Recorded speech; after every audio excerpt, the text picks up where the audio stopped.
Eu cumprimento a amada igreja na santa paz do Senhor Jesus Cristo. Sou eu, vosso pastor Michael Martins, e esse vídeo é um vídeo resposta sobre jejum para nossa irmã Angélica e para nossa irmã Cícera, e também espero que esclareça e traga crescimento e iluminação para outros irmãos e irmãs sobre esse breve resumo do jejum, né?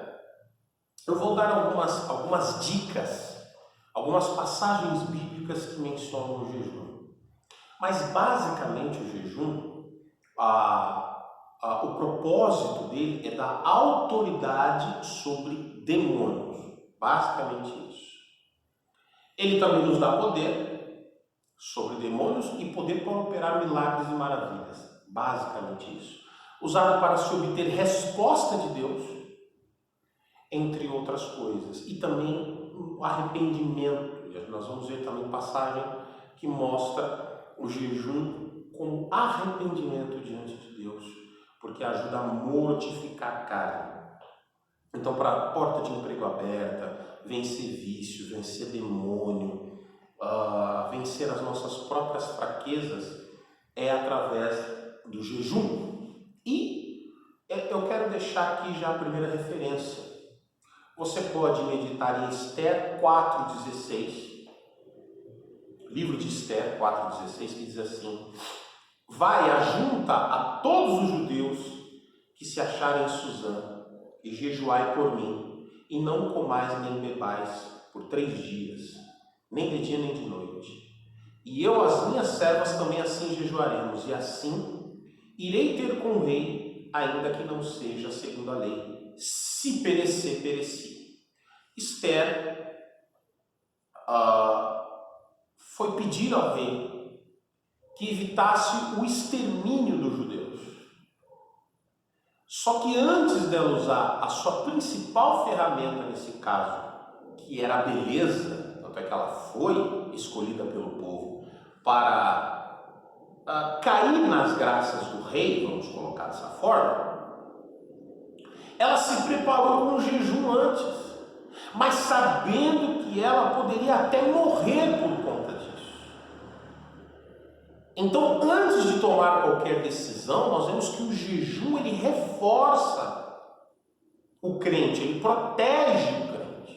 Então, nesse caso aqui, para ter essa vitória importante, para ter êxito, ela se preparou pelo menos 3 dias antes de jejum. Vamos a mais uma referência. Eu vou dar as referências e depois eu vou explicando. Nós temos aqui em 2º livro de Samuel, no capítulo 12, versículo 16, que diz assim: e buscou Davi a Deus pela criança, e jejuou Davi, e entrou e passou a noite prostrado sobre a terra.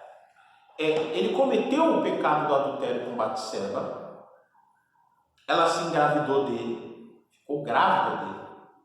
E Deus manda o profeta Natã avisando que a criança ficaria doente e morreria e não viveria.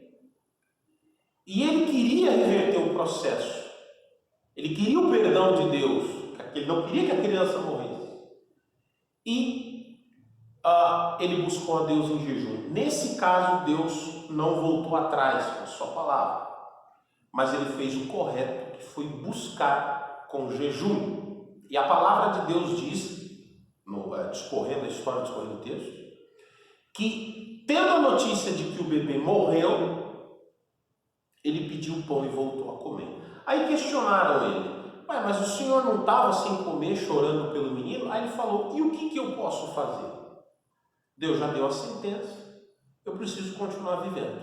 Nesse caso nós vemos que Deus não reverteu o processo, mas era tudo consequência de pecado para ele. Mas a maneira de se buscar perdão também é com jejum, ou para se reverter quadro. Ele fez da forma certa. Outro exemplo de jejum para arrependimento está em Jonas, capítulo 3, versículo 5. E os homens de Nínive creram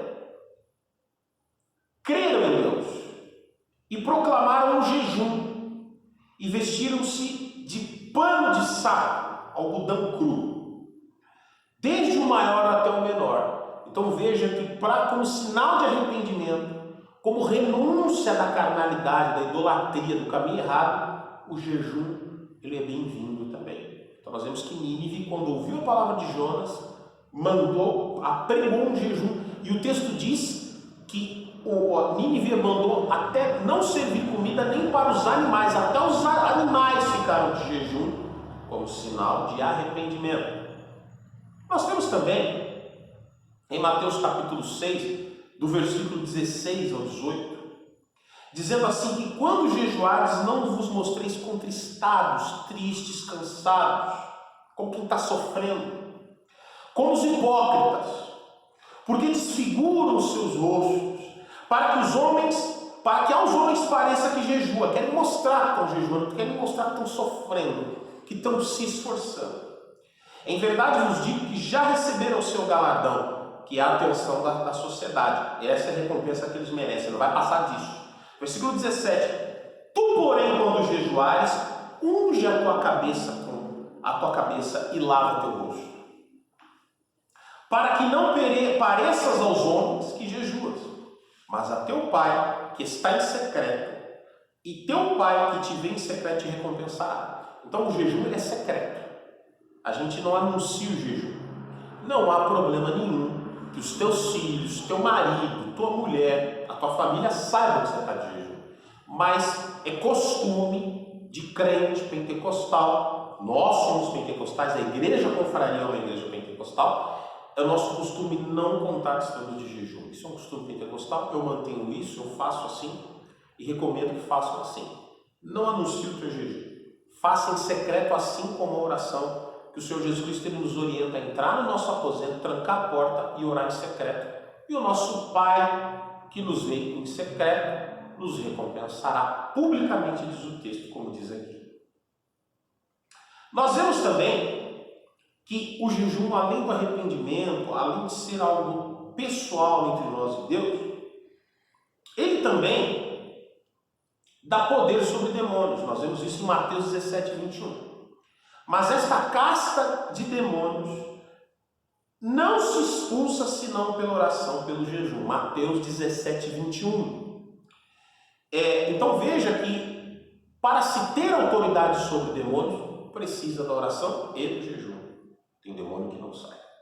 E nós sabemos que muitas coisas que acontecem são por ação demoníacos, como por exemplo, enfermidades e vícios também, que é um tipo de enfermidade. Uma pessoa viciada é uma pessoa doente. Seja na cachaça, bebidas, cigarro, pornografia, ou qualquer outro tipo de químico, maconha, cocaína, qualquer coisa desse tipo, é uma enfermidade. E por trás dessa enfermidade pode haver uma ação de demônios. E muitas vezes o jejum elimina a ação do demônio, e o demônio indo embora, aquele vício, aquela doença vai embora também, porque não pertence à pessoa. Exemplo disso, passando bola, está Lucas capítulo 11, versículo 14, que diz assim: e estava ele expulsando um demônio, o qual era mudo, e aconteceu que saindo o demônio, o mudo falou, e maravilhou-se a multidão. Então veja que até no caso aqui do rapaz mudo, veja que Jesus não cura a nudez, Deus expulsa o demônio e o rapaz começa a falar. Outro exemplo está em Lucas capítulo 13, versículo 10 ao versículo 13 de novo, que diz assim que ensinava no sábado numa das sinagogas. E eis que estava ali uma mulher que tinha um espírito de enfermidade havia 18 anos. E andava curvada, era corcunda, e não podia de modo algum endireitar-se. Então veja que aqui o texto diz que aquela mulher era corcunda porque tinha um espírito maligno, um demônio alojado na coluna dela. E vendo Jesus, chamou-a para si e disse-lhe: mulher, estás livre da tua enfermidade. E pôs as mãos sobre ela e logo se endireitou e glorificava a Deus. Então aqui o texto está dizendo que ela tinha um espírito de enfermidade havia 18 anos. Então muitas das enfermidades, que volto a dizer que vícios são enfermidade, e por trás dessas enfermidades tem demônio, o jejum é a solução para isso.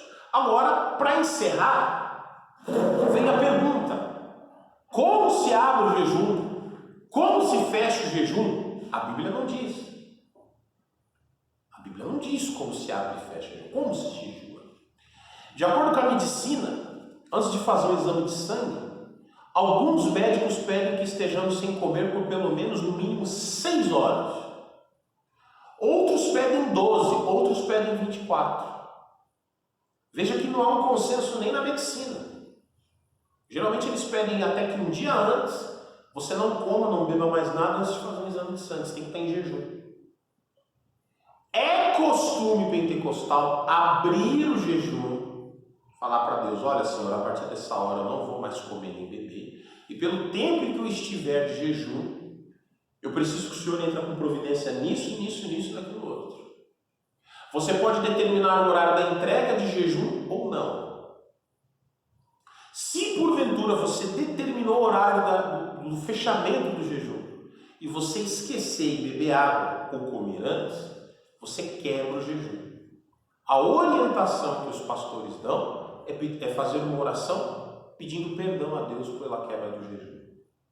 Amém? Então, é costume também pentecostal, geralmente pentecostais mais velhinhos como eu, tem costume de abrir à meia-noite, dormir e já acordar em jejum. Mas isso é apenas costume, não é regra. Você pode abrir 3 horas da tarde, 3 horas da manhã, meio-dia, 9 horas da noite. E quanto tempo você tem que ficar de jejum? É costume dos mais antigos, pelo menos 24 horas de jejum forte. Abaixo disso é chamado de consagração. Tanto o jejum forte quanto a consagração, os dois valem. A partir de 2 horas, sem comer e sem beber, se você sentiu que você está em jejum, ele valeu. Então pode ser a qualquer hora do dia e da noite, você abriu o teu jejum por um propósito, houve esforço, você sentiu que está de jejum, Deus ele recebe. E você pode treinar, praticar. Começa com 2 horas, 3 horas, 4 horas, 6 horas, 12 horas, 24 horas e daí por diante. Amém? O meu recorde é 1 semana. 1 semana de jejum foi o que eu consegui fazer. Tem outros irmãos que conseguem mais. Amém? Mas tudo é um treinamento. Não vá direto para as 24 horas, não vá direto para 3 dias, 1 semana. Comece com 2 horas, 1 hora e vá progredindo. Quanto mais tempo concentrado, quanto mais tempo na presença de Deus, melhor para você. Amém? Espero que tenha entendido, espero que tenha esclarecido. Esse é um breve resumo, mas é tudo que eu posso dizer sobre o jejum. Muito obrigado pelo tema e fique na santa paz do Senhor Jesus.